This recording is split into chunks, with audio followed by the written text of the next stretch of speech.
E.T. here. Information for this video comes from magazine archives and Sports Illustrated and also The Nation magazine. I'm talking about the article, The Shame of Boxing, written by Jack Newfield.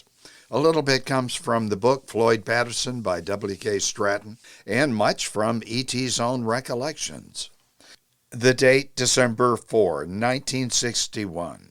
The United States Supreme Court is about to rule that school prayers practiced legally since the nation's founding is now unconstitutional, and also American students, this is in the news, have been polled about the space race, and they've predicted that Russia will be first to put a man on the moon. But E.T., well, at age 18, is not terribly concerned with any of that.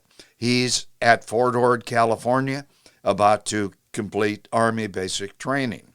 And he's thinking about the coming 2-week leave, and more specifically, about the outcome of a fight that's going to take place on that day, December 4, 1961.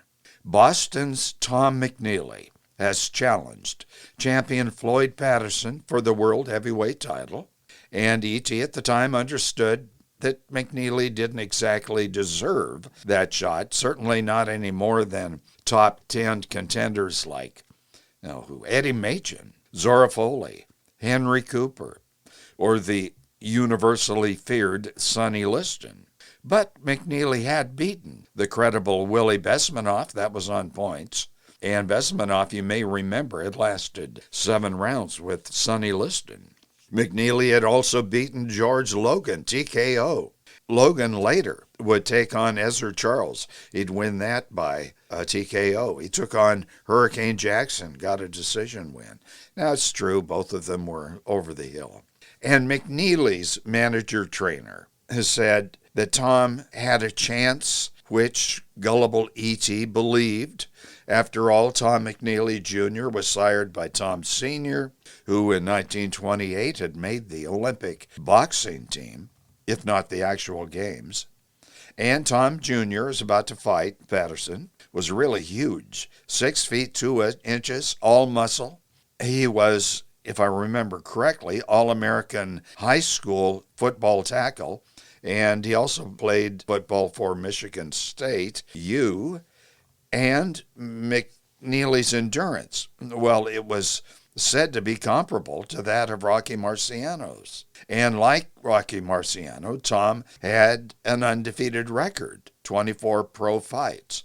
But E.T. realizes today that back then he failed to consider McNeeley's earlier fights, aside from 2 victories over 2 credible opponents, Besmanoff and Logan. Aside from those, his fights were against, well, less than top contender level opposition. And it was often reported that McNeeley's style was extremely clumsy. And just as important, he was known to lose his temper and foul opponents.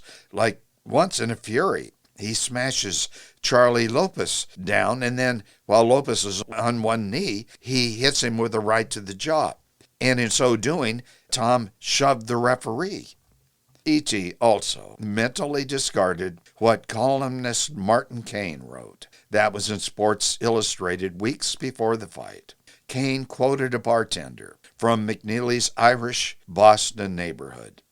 Now, he knew, this bartender did, that his fellow Irishman, Tom McNeeley, is not going to beat FLOYD PATTERSON. But, he said, and I'm quoting the bartender, "Wouldn't it be grand if he did it? We have a president in the White House now," John F. Kennedy, "and I would die happy, God forbid, if we had a heavyweight champion of the world," unquote. So, E.T., his own partially Celtic disbelief suspended, placed bets. All right, it was for beers and cigarettes. Despite the heavy 10-1 odds to the contrary, bets on Tom McNeeley to win, on points. The fight itself, well, it was exciting, very exciting, especially to the 7,000 in attendance at Toronto's Maple Leaf Gardens and the very large pay-per-view audience. Cus D'Amato, Patterson's mentor and trainer, always given to understatement, actually said these words: "This fight was a brawl, pure and simple." The Associated Press said, D'Amato never said so much in so few words. From the opening bell to the end of the fourth and final round, McNeeley smothered the champion with punches. Most were deflected with that peekaboo Patterson defense or dodged completely. Tom even floored the champion in the last round, or was it, as the referee Jersey Joe Walcott pronounced it, a slip? Either way, Patterson admitted he'd been in a battle. He said, I knew when I was hit in the fourth, but I was never in serious trouble. Almost unbelievable, but so typical of the champion Floyd Patterson. Several times he would reach down to help his opponent up. Later on, asked why he did that, he said, why shouldn't I help him? He was hurt.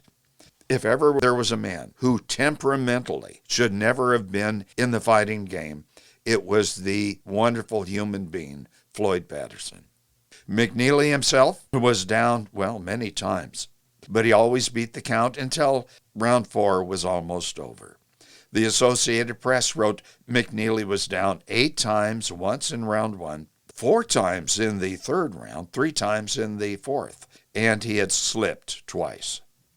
When Tom could not beat the count near the end of the 4th, the crowd cheered the fallen gladiator and the victorious champion. They had seen a really exciting fight.